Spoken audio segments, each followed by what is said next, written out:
The word Terra comes from the Latin word to mean earth.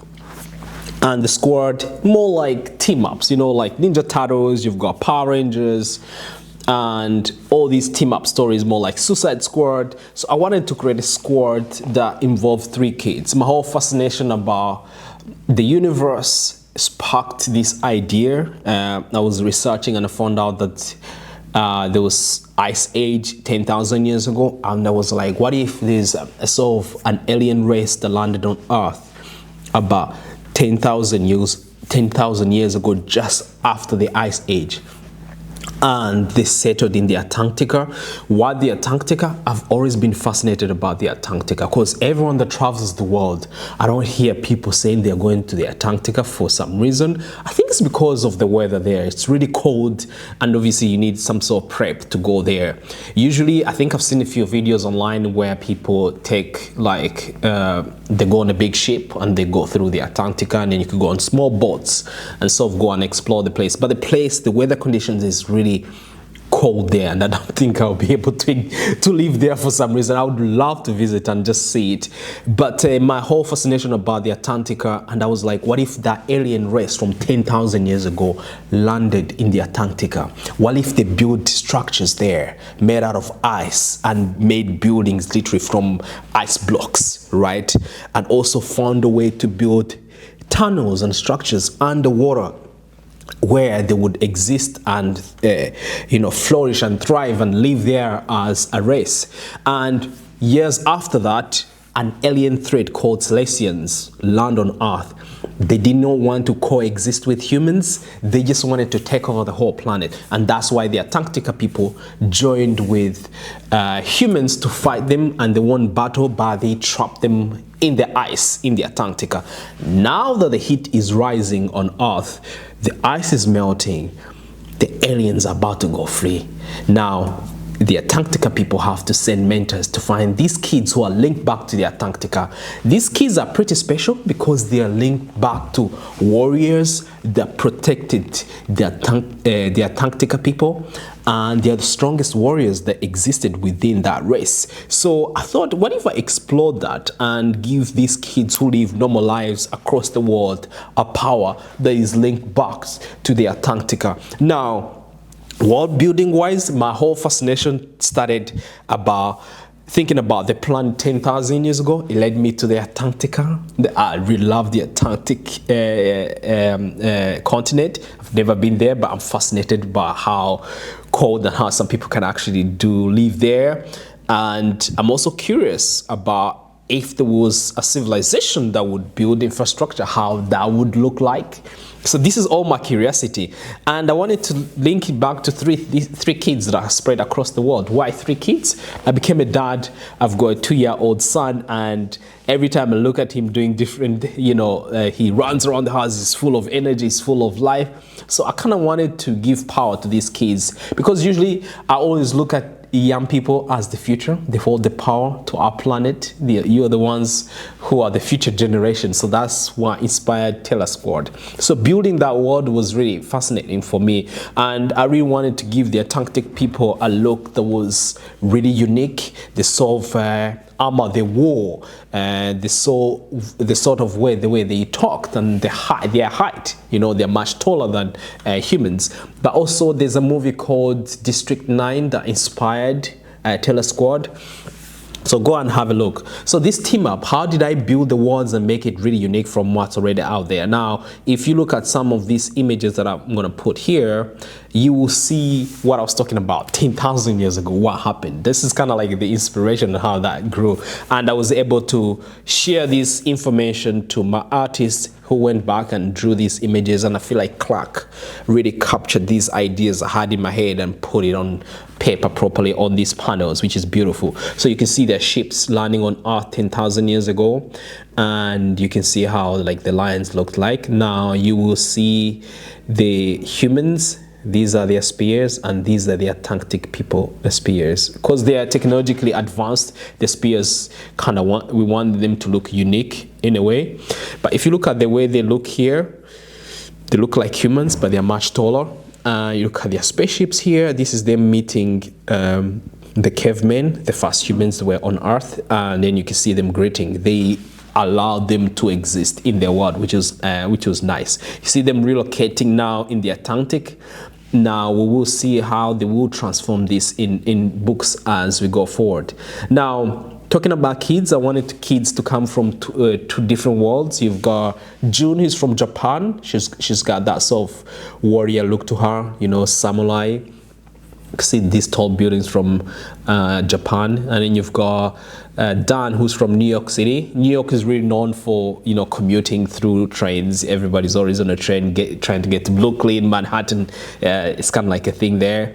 And Uriel, who is from Congo. Now, me coming from Congo, I wanted to imagine what if there's a kid in Congo somewhere who have a power that could save the world. And not me coming from a place like that, and me being here in Scotland, being able to create these stories.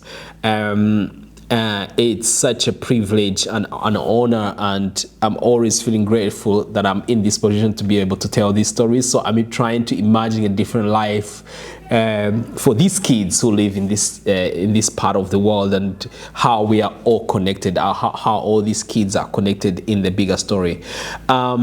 Now, if you look at the second image that I'm going to bring up, and when building worlds is pretty interesting. Now, if you look at Uriel's world, he's interested in technology. So you can see we captured his village where he comes from. You can see the rebels who are trying to catch him, and he's carrying this screen. Why does he carry this screen? We don't know yet. And then you can see the brothers waiting for him as he comes running fast on his wooden sort of scooter. We call it Togo. And they're so happy because they're about to give internet to everyone in their village. It's so funny. So that's kind of like the backstory of who Uriel is and what was on his mission. He's sort of into technology. He wants to help his community, him and his brothers. Now you've got Dan, who's living a normal life, trying to find a job in New York City. You can see him on a train. His parents are taking him to his first job interview on this company called Yakimura Industries, and he's not sure if he's gonna do really well, but he's really curious about this sort of top secret files held by this guy. But New York now looks like now, so when you're looking at world building, for example, if you choose a story set now, the buildings will look like the way they look, but you can choose different extra things you can add to your designs. For example, if you look at the Yakimura Industries, this building does not exist in New York City, but we kind of gave it a generic look of how buildings would look like. But obviously we thought about the logo of Yakimura Industries, we thought about the logo of the company and how they dress. So these are all details you add in there as you build your world. Now finally, another part that I really find interesting with June's story, I kind of wanted to be like this kid who's grown up in this sort of successful family. Her dad is a billionaire, but she doesn't really care about that. She really is fascinated by her history, her family past, and she really want to keep those family traditions. She want to protect and save the world. You know, she feels like she's made for more, and that's why she's constantly pushing herself. Now, we start off by showing where she trains. It could be somewhere in Japan, and by that you can look at the buildings. If you've seen some movies set around there, like The Karate Kid, you'll see that this is how the buildings are, and somebody who's training her is there in the back, some sort of warrior mentor, and the parents are not really happy about her doing what she's doing, because obviously they believe that boys are meant to be the ones fighting with the sword. She needs to come and help build they want her to come and help build their business, but she wants a different path. That's why she's walking away. She's got her sword in the back, destined for greatness. So I wanted to really capture these two kids, show them existing in these worlds that are based on today and what's happening in the world and what's their purpose. You know, once I understood what their purpose was, who they were, and then understood how I could add in more layers to their story, what's happening in their family, where does she come from, how the infrastructures look like.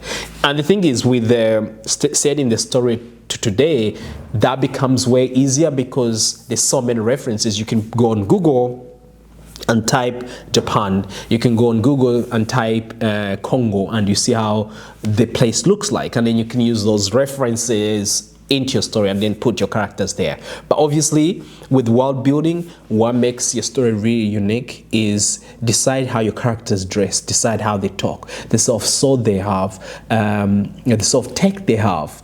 You can add in more layers to the building. For example, the Akimura building does not exist in New York City, but I added it there anyway. But because we know we're in New York City, we kind of wanted to go for some sort of skyscraper building to kind of represent that this is a powerful company. So you can have all these ideas when creating your characters. World building never stops. I mean, with part 2 of Terra Squad, you're gonna see now the Atlantic City and how it looks like, and I can't wait for you guys to see what we've come up with. And it keeps evolving with time, so don't create one story, one look, and be like, oh, this is the end, I really want to add in something now but I don't know what it is. You can always figure that part as you go. So start by making a list of how you want your world to look like, who the characters, and the more you create, the more you come up with the ideas, you're gonna come up with more ideas with time that will add into your big story. Now, if you look at, for example, if I look at ideas I had when Terra Squad was being I was writing Terra Squad 1, with the ideas I have right now, they've kind of like evolved. I have more ideas that I've added to those ideas. Some of the ideas, I didn't change the core ideas. For example, like the look, the world look of the characters, the Antarctica people, how they look like. I didn't really change that.